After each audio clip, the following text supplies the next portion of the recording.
Israel যুক্তরাষ্ট্রের হামলায় ইরানের সর্বোচ্চ নেতা আয়াতুল্লাহ আলী খামেনি নিহত হওয়ার পর ক্ষমতার কেন্দ্রে উঠে এসেছেন তার দ্বিতীয় ছেলে মুজতবা হোসাইনি খামেনি। ঘনিষ্ঠ মহলের দাবি, বহুদিন ধরেই তাকে সম্ভাব্য উত্তরসূরি হিসেবে দেখা হচ্ছিল এবং সেভাবে তাকে প্রস্তুত করা হয়। তবে এবার আনুষ্ঠানিকভাবেই দায়িত্ব পেলেন মুজতবা।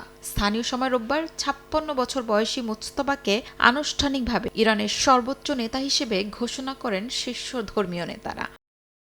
1969 সালে মাশহাদ শহরে জন্ম নেয়া মুজতবা 6 ভাইবোনের মধ্যে দ্বিতীয়। তার শৈশবেই শাহ মোহাম্মদ রেজা পাহলভি বিরোধী আন্দোলনে যুক্ত হন বাবা আয়াতুল্লাহ খামেনি। পরে ইরানের ইসলামী বিপ্লবের মাধ্যমে রাজতন্ত্রের পতন হলে খামেনি পরিবার ক্ষমতার কেন্দ্রবিন্দুতে উঠে আসে। তেহরানের আলাভি উচ্চ বিদ্যালয়ে পড়াশোনার পর মুজতবা ধর্মীয় শিক্ষা নিতে যান কোম শহরে। যদিও দীর্ঘ ধর্মীয় শিক্ষা জীবন সত্ত্বেও আয়াতুল্লাহ মর্যাদা অর্জন করতে পারেনি মুজতবা, যা সাংবিধানিকভাবে সর্বোচ্চ নেতার জন্য গুরুত্বপূর্ণ বলে ধরা হয়। সাধারণত লোকচক্ষুর আড়ালেই থেকেছেন মুজতবা। জনসম্মুখে তার বক্তৃতাও খুবই বিরল। তবে ইরানের জটিল ধর্মতান্ত্রিক ক্ষমতার কাঠামোর ভেতরে তার প্রভাব ছিল বিস্তৃত। সরকারি কোনো পদে না থাকলেও দীর্ঘদিন বাবার কার্যালয়ে অঘোষিত প্রভাবশালী হিসেবেই দেখা হতো মুজতবাকে।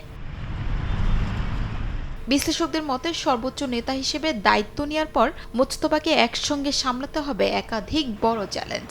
একদিকে শক্তিশালী বিপ্লবী বাহিনীর কৌশল ও অবস্থান নিয়ন্ত্রণ, অন্যদিকে যুক্তরাষ্ট্র ইসরায়েলের সম্ভাব্য সামরিক চাপ মোকাবেলা। পাশাপাশি অভ্যন্তরীণ বিদ্রোহ, সীমান্ত নিরাপত্তা এবং সরকার বিরোধী আন্দোলনের নিয়ন্ত্রণের পাশাপাশি দীর্ঘদিনের পশ্চিমা নিষেধাজ্ঞায় দুর্বল হয়ে পড়া অর্থনীতি পুনরুদ্ধারও তার সামনে বড় পরীক্ষা হয়ে উঠবে। শিউলি রোসা, সময় সংবাদ।